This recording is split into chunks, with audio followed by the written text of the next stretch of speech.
ധീരജിന്റെ ആകട്ടെ അഭിമന്യുവിന്റെ ആകട്ടെ ലോകത്തെ ഏത് മനുഷ്യജീവിയുടെയും ആകട്ടെ ഞാനൊന്ന് ഇടപെടട്ടെ, അത് നഷ്ടപ്പെട്ടു പോകാൻ കാരണമായവർ അഴിക്കുള്ളിലാണ് ഉണ്ടാകേണ്ടത്. ഈ പറയുന്ന ഏത് കൊലക്കേസിലെയും പ്രതികൾക്ക് സ്വാതന്ത്ര്യമായി നമ്മുടെ നാട്ടിൽ ഇറങ്ങി നടക്കാനും ഇലക്ഷൻ പ്രവർത്തനത്തിനും പോകാൻ കഴിയുന്നുണ്ട്, ജാമ്യത്തിൽ ഇറങ്ങി എന്ന് പറയുന്നുണ്ടെങ്കിൽ അത് നമ്മുടെ സംവിധാനത്തിലുള്ളൊരു വീഴ്ചയാണ്. ഈ കത്തി കണ്ടെത്താൻ നമ്മുടെ സംവിധാനത്തിന് കഴിഞ്ഞിരുന്നെങ്കിൽ ഈ പറയുന്ന കേസിലെ പ്രതി ഇന്ന് പുറത്തിറങ്ങി നടക്കില്ലായിരുന്നു എന്നതിനെ പറ്റി ഒരു ബോധ്യം ഉണ്ടല്ലോ അല്ലേ? മാധു, ഞാനൊന്ന് സംസാരിച്ചോട്ടെ.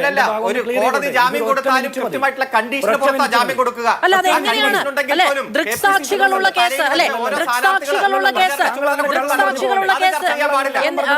തെളിവ് കണ്ടെത്താൻ കഴിയാതെ പോലീസിന് നിൽക്കേണ്ടി വന്നതുകൊണ്ടാണ് ജാമ്യം എടുത്ത് പുറത്തിറങ്ങാൻ കഴിയുന്നത്. കൊല്ലം എത്രയായി ധീരജിന്റെ കാര്യം പറഞ്ഞ് കണ്ണീരൊഴുക്കുന്നു, അഭിമന്യുവിന്റെ കാര്യം പറഞ്ഞ് കേരളം കണ്ണീരൊഴുക്കുന്നു. എന്നിട്ട് എന്തായി? ഈ അഭിമന്യുവിന്റെ കേസിലെ പ്രതി 2 വർഷം കഴിഞ്ഞ് നാട്ടിൽ വന്നിട്ട് ദാ എന്നെ പിടിച്ചോ എന്ന് പറഞ്ഞപ്പോഴല്ലേ അറസ്റ്റിലായത്? എവിടെ പോയിരുന്നു കേരള പോലീസിന്റെ അത്ര വലിയ കൃത്യനിഷ്ഠത?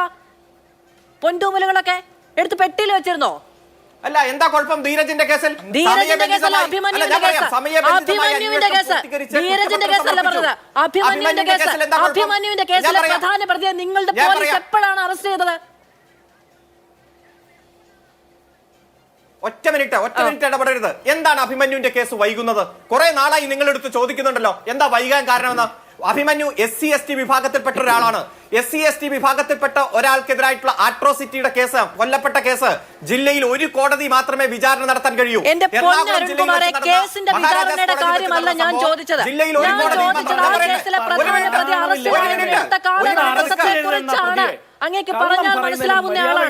ഒറ്റ മിനിറ്റ് നിങ്ങൾ ക്ഷമിക്ക്. ഒറ്റ മിനിറ്റ്. അതിലെ മുഴുവൻ പ്രതികൾക്കെതിരായിട്ടുള്ള കുറ്റപത്രം കോടതിയിൽ സമർപ്പിച്ചിട്ടും വിചാരണ തുടങ്ങാൻ കഴിയാത്തത് നടിയെ ആക്രമിച്ച കേസ് പ്രിൻസിപ്പൽ സെഷൻസ് കോടതിയിൽ നടക്കുന്നു. മറ്റൊരു കേസും അവിടെ വിചാരണയ്ക്കായി പരിഗണിക്കുന്നില്ല. സുപ്രീം കോടതിയുടെ വിധി പ്രകാരം നടിയെ ആക്രമിച്ച കേസ് നടക്കുന്നു. ആ കോടതിക്ക് മാത്രമേ SC/ST ആട്രോസിറ്റി ആക്ട് പ്രകാരമുള്ള സ്പെഷ്യൽ കേസുകൾ കൈകാര്യം ചെയ്യാൻ കഴിയൂ. അതുകൊണ്ട് സ്വാഭാവികമായിട്ടുണ്ടാകുന്ന ഡിലേ. അല്ലാതെ ആ കേസുമായി ബന്ധപ്പെട്ടുകൊണ്ട് കൃത്യമായി കുറ്റപത്രം സമർപ്പിച്ച് മുന്നോട്ട് പോകുന്നു. കുറച്ച് ഡോക്യുമെന്റുകൾ കാണാതായിട്ടുണ്ടെങ്കിൽ അത് കോടതിയുടെ കുഴപ്പമാണ്. ഹൈക്കോടതി ഇടപെട്ട് ആ രേഖകളെല്ലാം കോടതിയിൽ അതൊന്നും വെച്ചിട്ട് ഈ ഗവൺമെന്റിനെ ആക്രമിക്കാൻ വിചാരണ എന്നൊരു വാക്ക് ഞാൻ ഇവിടെ മിണ്ടിയിട്ടില്ല. 2 വർഷം വൈകി വിചാരണ എന്നൊരു വാക്ക് ഞാൻ മിണ്ടിയിട്ടില്ല. അത് നടക്കട്ടെ. ജാമ്യത്തിലാണ് പ്രതി. ഞാൻ ചോദിക്കട്ടെ, ഈ പ്രധാനപ്പെട്ട പ്രതി അറസ്റ്റിലായത് എത്ര കാലം കഴിഞ്ഞിട്ടാണ് എന്ന് മാത്രമേ ഞാൻ ചോദിച്ചുള്ളൂ. അല്ലാതെ കേസ് വിചാരണ നടത്തിയോ ശിക്ഷിക്കപ്പെട്ടോ എന്ന് ഞാൻ ചോദിച്ചില്ല. അതിൽ 15ഓളം പ്രതികൾ കൃത്യമായി സംഭവം നടന്ന ദിവസങ്ങൾ പിടിയിലായി. ഒരു പ്രതിയെ പിടിക്കാൻ കാലതാമസം. എപ്പോ പിടിച്ചാലും അന്വേഷണം പൂർത്തീകരിച്ച് എപ്പോഴാണ് പിടിയിലായത്? നാടിനെ ഞെട്ടിച്ച കൊലപാതകം നടത്തിയിട്ട് പോലീസിന്റെ കണ്ണിൽ പൊടിയിട്ട് കണ്ട രാജ്യത്ത് പോയി, കണ്ട നാട്ടിൽ പോയി സുഖമായി കഴിയാൻ കഴിയും കേരള പോലീസിന് അഭിമാനം.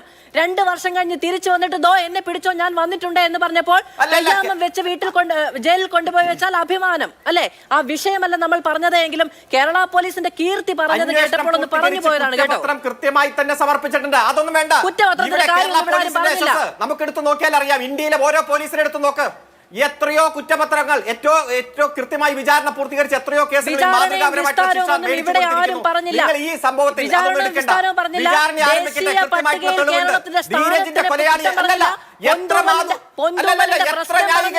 ഈ കേസിൽ ഒരു ധീരജിന്റെ കൊലപാതകിക്കോ അഭിമന്യുവിന്റെ കൊലപാതകിക്കോ ഇവിടെ ഒരു ന്യായീകരണം അങ്ങനെ പറയരുത്. അല്ല, പറഞ്ഞിട്ടില്ല. ആ 2 കുഞ്ഞുങ്ങൾ കൊല ചെയ്യപ്പെട്ട ദിവസം, ആ 2 കുഞ്ഞുങ്ങൾ കൊല ചെയ്യപ്പെട്ടവും ഇതേ പ്ലാറ്റ്ഫോമിൽ ഇരുന്ന് സംസാരിച്ചിട്ടുള്ള ഒരാളാണ് ഞാൻ. വലിയ കാലദൈർഘ്യമൊന്നും ഇല്ലല്ലോ KS അരുൺകുമാർ. അന്നും പറഞ്ഞിട്ടുള്ളത് വേദനയോടെ തന്നെയാണ്. അവനവന്റെ ചോര, അവനവന്റെ കുഞ്ഞുങ്ങൾ എന്ന കരുതലോട് തന്നെയാണ് പറഞ്ഞിട്ടുള്ളത്.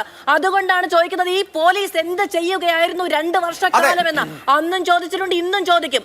അതുകൊണ്ട് അതിനെ ന്യായീകരിക്കുന്നു എന്ന് പറഞ്ഞ അജണ്ടയൊന്നും അടിച്ചേൽപ്പിക്കല്ലേ. ഞാൻ ചോദിക്കട്ടെ, ഇവിടെ അല്ല ധീരജിന്റെ അല്ല, ധീരജിന്റെ കൊലയാളിയെ പിറ്റേ ദിവസം തന്നെ ന്യായീകരിച്ച KPCC പ്രസിഡന്റ് ചെയ്യുന്നത് വലിയ ആനക്കാര്യം, അല്ല, അതിന് വലിയ മറുപടി പറയേണ്ട പോസിറ്റീവ് ബാധ്യത കാര്യം, എനിക്കില്ല. മാതൃകാപരമായിട്ടുള്ള അല്ലല്ല, കാര്യം. അതിന് മറുപടി നിങ്ങൾ അടക്കം പറയേണ്ട വിമർശിക്കാൻ ബാധ്യത തയ്യാറാകുന്നില്ല. അത് ജിൻഡോ ജോണിന്റെ പണിയാണ്, എന്റെ അല്ല. അത് ജിൻഡോ ജോണിന്റെ പണിയാണ്, എന്റെ അല്ല. കേരള പോലീസിന്റെ കീർത്തിമുദ്രയെ കുറിച്ച് പറഞ്ഞപ്പോഴാണ് പറഞ്ഞത് ഈ രണ്ട് കേസുകളിൽ കേരള പോലീസിനുണ്ടായ വീഴ്ച. ഈ രണ്ട് കേസുകളാണല്ലോ എപ്പോഴൊക്കെ രാഷ്ട്രീയ ആക്രമണം ഉണ്ടാകുമ്പോഴും പ്രതിരോധം എന്ന നിലയിൽ എടുത്തു വെക്കുന്നത്. അതിലുണ്ടായ വീഴ്ച ചൂണ്ടിക്കാണിച്ചു എന്നേ ഉള്ളൂ. അരുൺകുമാർ, ആ വിഷയം അവിടെ അവസാനിപ്പിക്കാം.